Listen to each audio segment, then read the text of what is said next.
Hey there, this is Ms. Heather from the Counseling Office here with a brief webinar to review the diagnostic testing program that's offered at NITO to students in grade 11 who are preparing to use standardized test scores as a part of their university application process.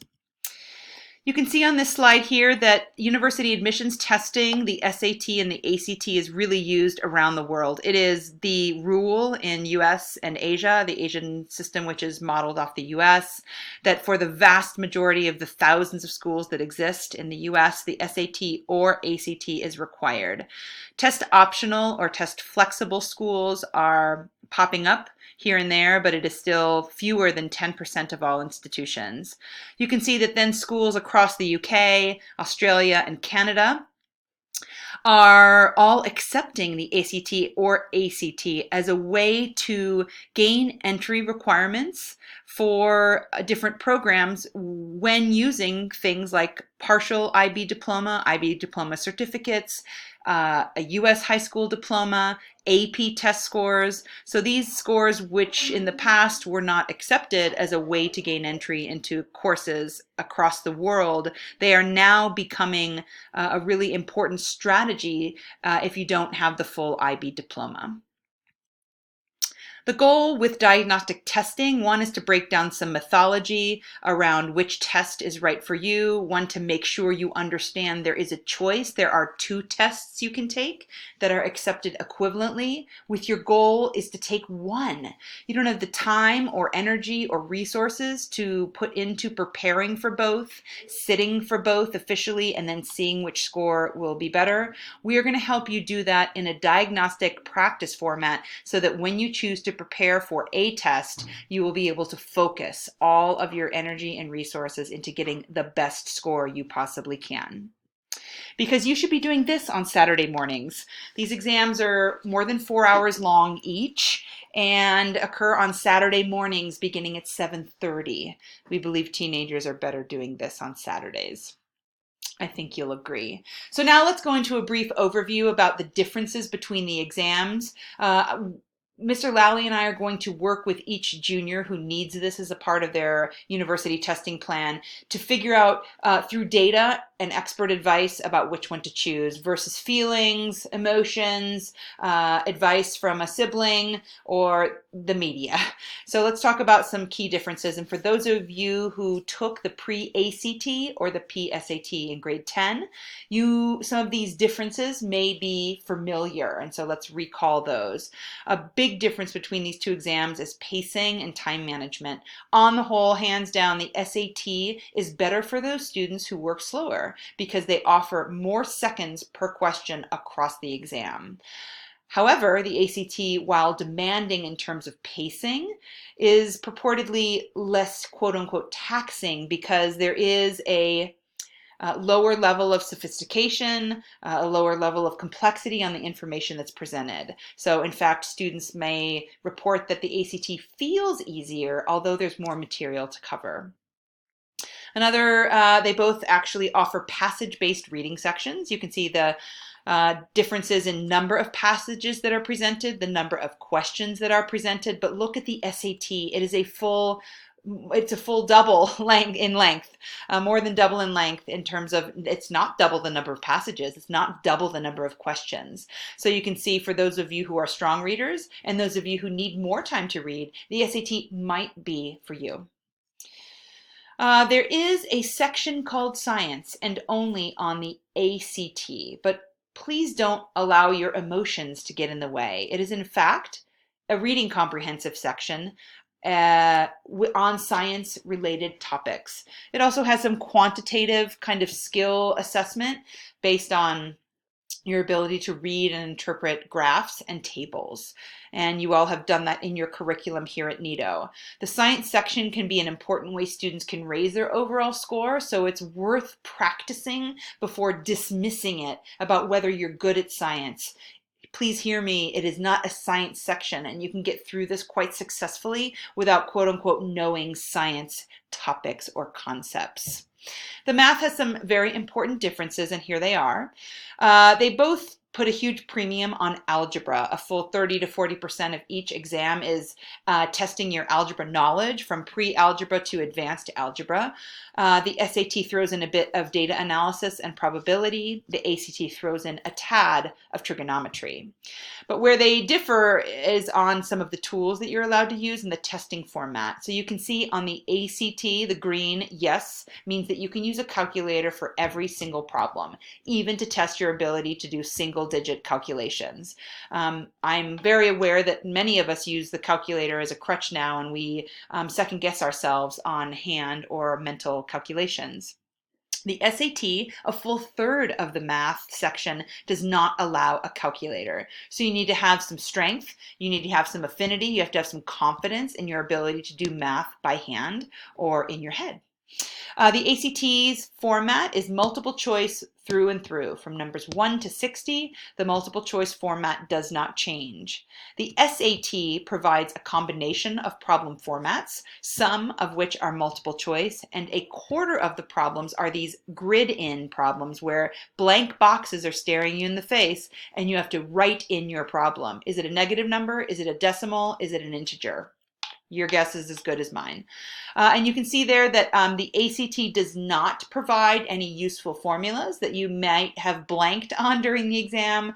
Area of certain shapes, Pythagorean theorem, special right triangles, some things that you should have working knowledge of but may forget. The SAT provides a formula bar for reference as needed.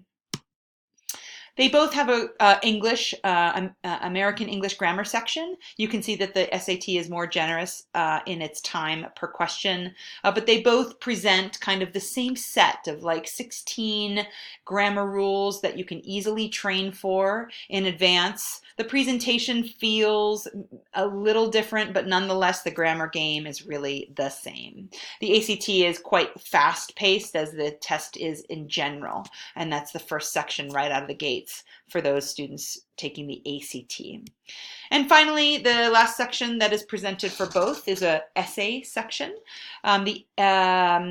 They're similar in length, but quite different in kind of presentation and an analysis. The SAT will give you a prompt, a question around a very large theme that you might have already utilized, seen, practiced with in your high school English class, maybe something around love or courage or freedom, and probably from a published work that you might recognize the author of. And it's a real critical analysis of a piece of prose fiction usually.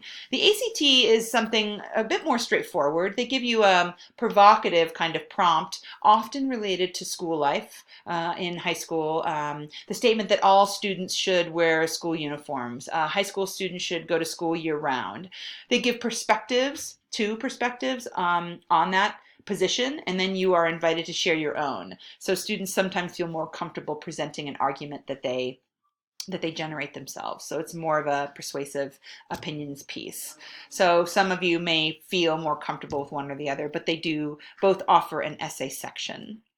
So the goal is to say, given that, this is now figuring out which test is best for you, and you do that through diagnostic practice.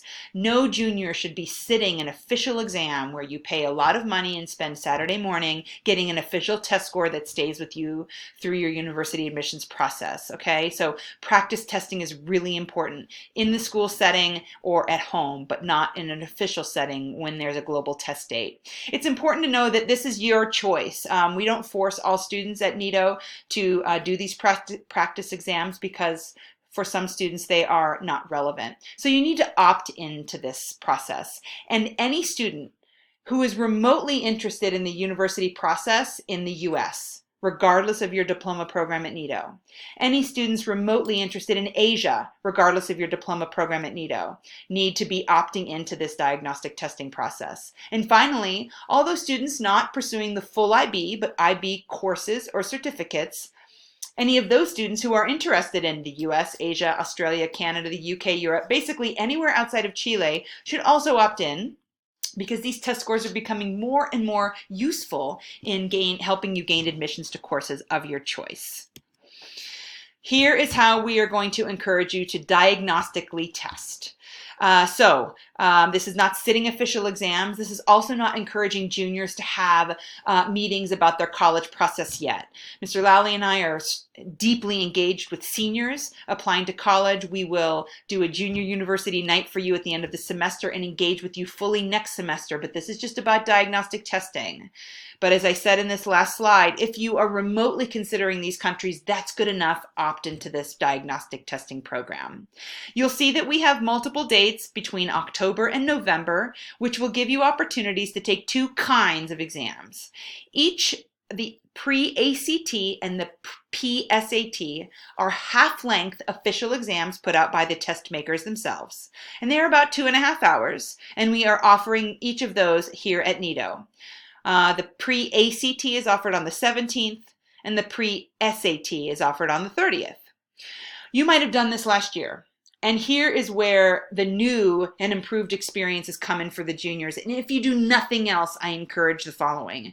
You opt in to full-length diagnostic exams, official exams, but the full Monty, 4.5 hours to see what your scores do under that situation. We're offering a full-length diagnostic SAT on the 23rd. You're not going to miss much school except for C block. We'll get you home on the activities bus. We're trying to avoid Saturdays and things like that around sports, so we do our best. The full-length ACT will be offered in November 20th with an excuse from the G block at the end of the day, and we're providing an alternative date for any of those students who have to miss either of the previous Wednesdays for one full SAT or ACT diagnostic. If you do nothing else, juniors who are remotely considering those countries for university applications, please opt in to the full-length diagnostic testing experiences.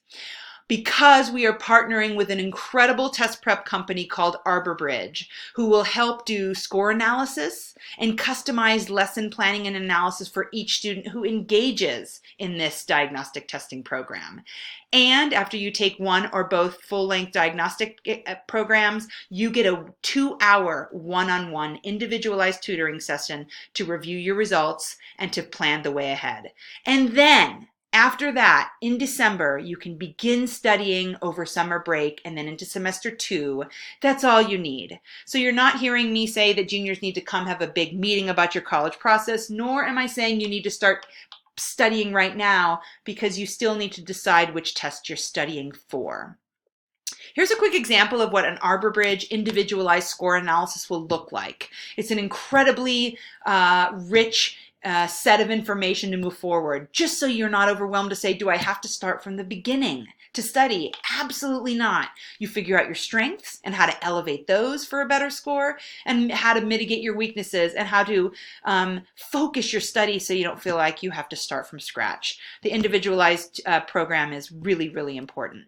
And that's because this diagnostic testing in both exams is super important, because very few students really strongly present as only ACT or really strongly present as favoring ACT.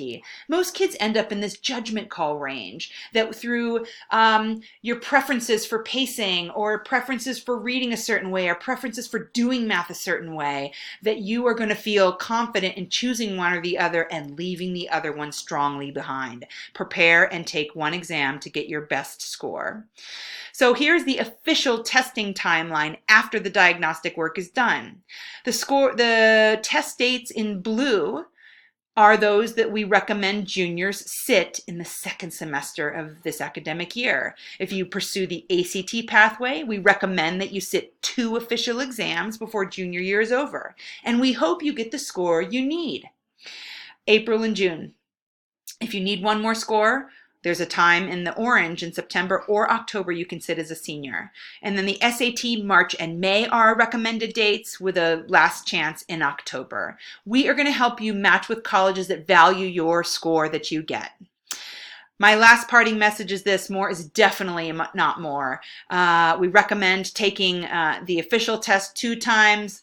more than one, less than four, that's where it is. We do not recommend setting official tests for both. We are going to help you do this diagnostic testing program to focus your time, focus your resources, focus your energy on getting the best score we can out of you, and then helping you match to colleges that will value that performance exactly. Thanks for listening. We look forward to starting this diagnostic testing program with you as another step towards your university process. Thanks for listening.